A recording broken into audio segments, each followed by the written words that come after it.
Hey guys, this is Carol with Carol Makes.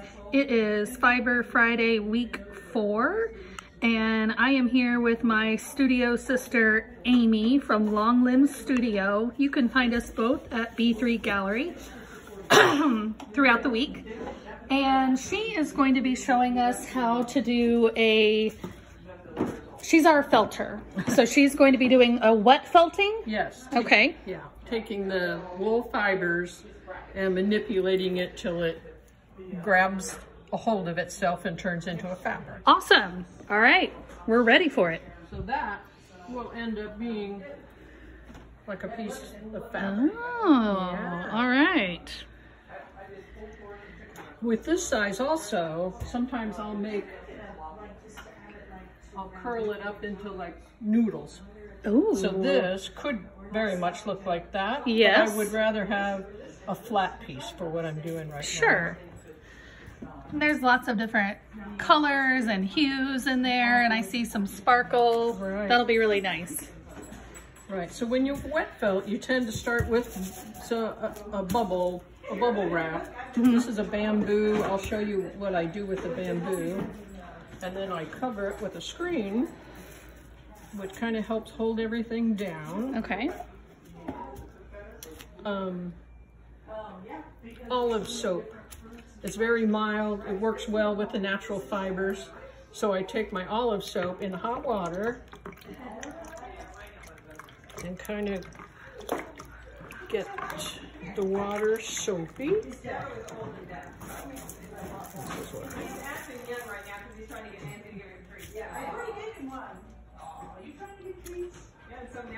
This has a word. Sure. It starts with a B, but I don't remember. But it scoops up the water, and I just get it wet. I've never seen that. Ah, that's cool.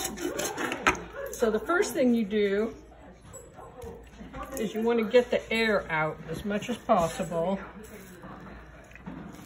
from the fiber. And you want to start rubbing it to get it to start thinking about all the little barbs on all the fibers to try to start grabbing each other.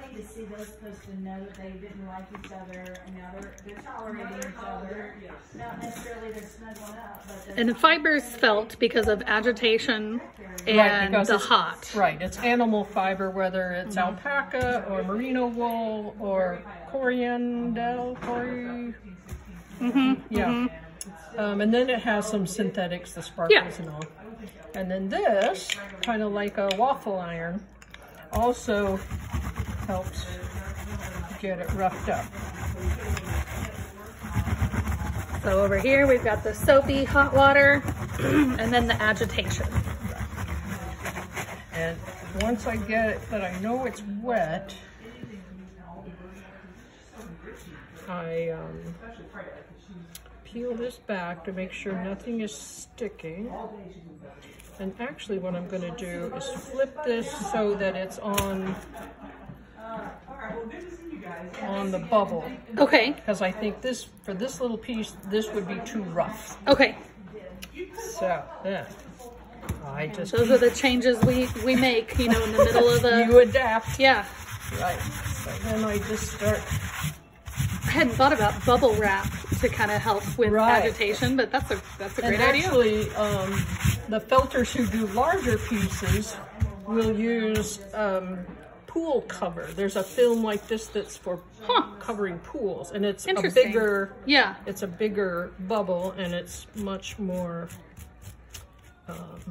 stiff.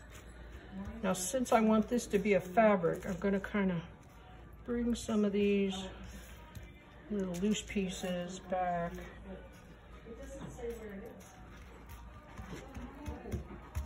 Let's see.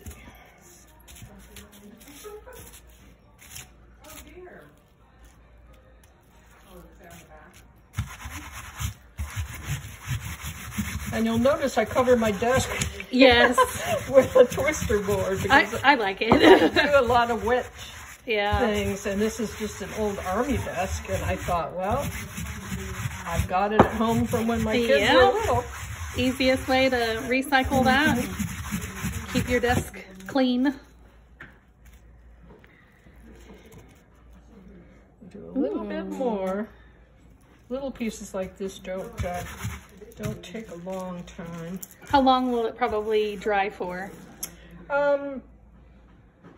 You know, I usually just leave it overnight, but okay. I would think just a couple hours. You can always, you know, set it by a fan or put it in the sunshine window.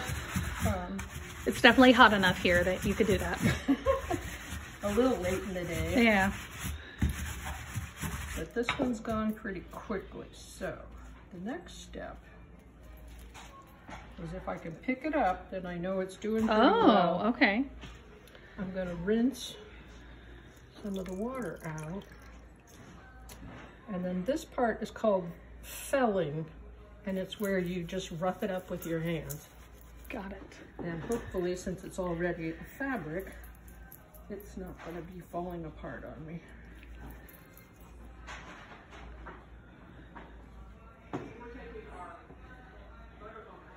So it does shrink up. Yes, it does. They say about 1/3, right? Yeah. So you just kind of work it, get it to grab each other. And I remember in my felting days, felting and dyeing yarn is an art and not a science. Like, you can't set out, you know, expecting A, B, and C to happen. Yeah, right. You have to go with it. Yep. And then by throwing it, that actually shocks it some more. It's interesting if you measure this now, and then you do this for repetitively for a while, and then you lay it out again, it'll be significantly smaller. Even just that, you know, just that little because bit. it's grabbing. So this is kind of the interesting part. People come in and see me throwing stuff. Throwing fabric.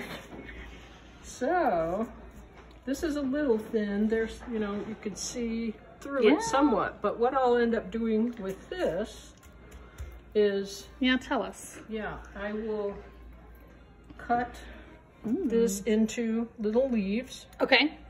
And then I have felted these little balls just by wrapping fiber and needle felting it. This is where you take the needle with the barbs, and I can even demonstrate that if you want me to. And then I'll cut them out, and I will, let me see.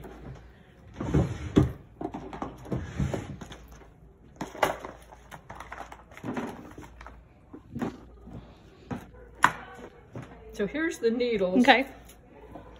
They have, it's hard to see, but they've got barbs all around them. And when you needle felt, I don't have my big needle. You usually have this on a... your wool piece. I'll do this. Okay. It works a little bit like this. And just by poking it over and over and over, the fibers will grab to each other until you get it firmed up as much as you want it to be. And this is how you'll see a lot of people that make like the Christmas ornaments. Yes. Or sometimes the animals. You're right. Yeah. The animals and that sort of, you know, even little statues. So yes, that's what this will be eventually. And she's got some more flowers around here. Right. Right. And then typically what I'll do is, well, like this one, I'll put double magnet so you can, so you can magnet onto your clothing or refrigerator or whatever you want to do. Wonderful. Well, thank you so much for showing us the wet felting. Yeah, you're very welcome. Go give Amy a shout out and follow her on Long Limbs Studio on Facebook. And we'll be back next week. Okay. Thanks.